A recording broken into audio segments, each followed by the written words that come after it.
হায় রে বাংলাদেশের মুসলমান জাতি, তোমাদেরকে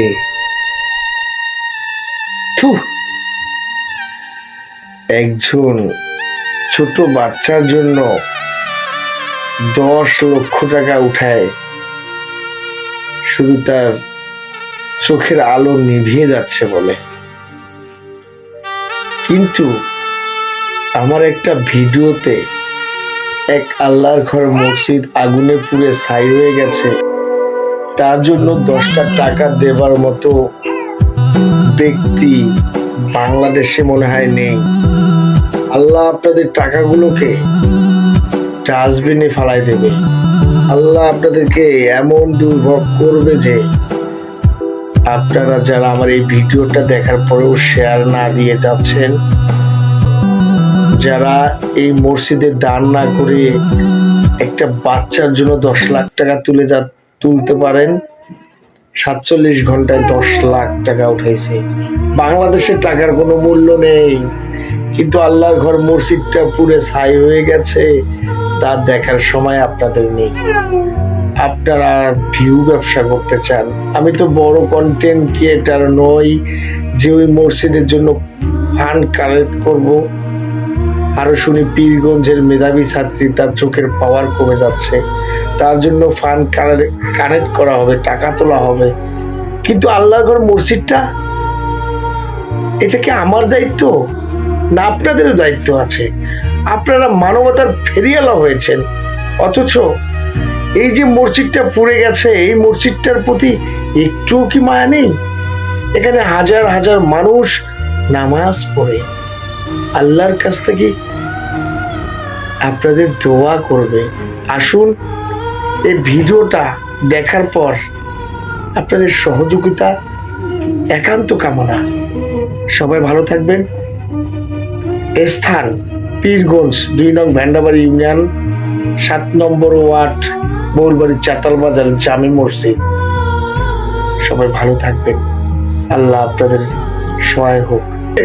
অবশ্যই দান করে যারা অনেক এতিমদের খাওয়াচ্ছেন, অনেক মানুষদের খাওয়াচ্ছেন, কেউ কোরবানি দিচ্ছেন, গরু কোরবানি দিচ্ছেন, হাজার হাজার মানুষকে পালছেন, এবং তাদের উদ্দেশ্যে বলবো এই পোড়া যাওয়া মসজিদটা নির্মাণের জন্য যেন এগিয়ে আসে।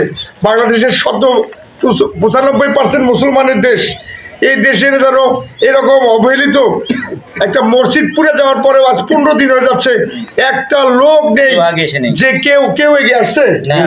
আপনাদের কি চাওয়া নাই যে নামাজ পড়ার কোনো জায়গা নেই? এই যে শীত, এই যে কুয়াশার মধ্যেও কত কষ্ট করে, এর মধ্যেই কেউ চটি বিছিয়ে, কেউ লুঙ্গি বিছিয়ে নামাজ পড়তেছে। আমি অসুস্থ জাতীয়তাবাদী গাজীপুর অস্ত রংপুর পীরগঞ্জ উপজেলা কল্যাণ সমিতির পক্ষ থেকে এখানে 15,000 টাকার মতো অনুদান আসবে। সর্বোচ্চ চেষ্টা করব যত 1000 টাকা ওঠে, এবং আমার তহবিল থেকে আমি নিজেও দেব, এবং আপনারাও আসুন এই মসজিদটা গড়ে তুলি। এবং বাংলাদেশ, আমি এগিয়ে এসেছি, আপনারাও আসুন এই পুরা মসজিদটা নির্মাণের জন্য সবাই আমরা পাশে থাকি। পুরাটা মসজিদে দেখেন, এই যে ফ্যানগুলো দেখি, এই যে ফ্যানগুলো দেখেন, আমি দেখেন, এই যে ভাই আপনারা বলেন, এই যে আপনারা বলেন, এইরকম অবস্থায় আজও পর্যন্ত কি পৃথিবীতে দেখেছেন? আজও পর্যন্ত কোন মুসলমান ব্যক্তি এই মসজিদ পড়া যাওয়ার পর স্থির আছে? একটা মসজিদ পড়া গেছে ভাই, আপনারা কি কেউ সাহায্য করবেন না? কেউ কি নেই? এই 95 দেশ, 95% মুসলিম রাষ্ট্রে একটা মসজিদ অবহেলিত হয়ে আছে, এটা কি মানি নেওয়ার মতো? বলেন। আমি বিএনপির অনেক নেতাকর্মীকে, ছোট থেকে বড় নেতাকর্মীদেরকে অনুরোধ করব, আপনারা আসুন। দেশনেত্রী বেগম খালেদা জিয়ার সুস্থতার কারণেই আমরা এই মসজিদে কিছু দান করি, ঠিক আছে? নির্মাণে সবাই একসঙ্গে যেন কাজ করে এই মসজিদটা নির্মাণ করতে পারি। আপনারা দেখেন, এই যে যারা মুসলিম, যারা এই মসজিদটা মানে দেখভাল করতো, তারা কিন্তু আজকে দেখেন অসহায়ের মতো আপনাদের কাছে ভিক্ষা যাচ্ছে। সবাই দেখেন, এই যে দেখেন, হাত জোর করে আপনাদের কাছ থেকে দান চাচ্ছে রে ভাই। ওনার সন্তানের জন্য যাচ্ছে না, ওনার বাপ মায়ের জন্য যাচ্ছে না, আপনার কারোর জন্য যাচ্ছে, এই মসজিদের জন্য যাচ্ছে। প্লিজ আপনারা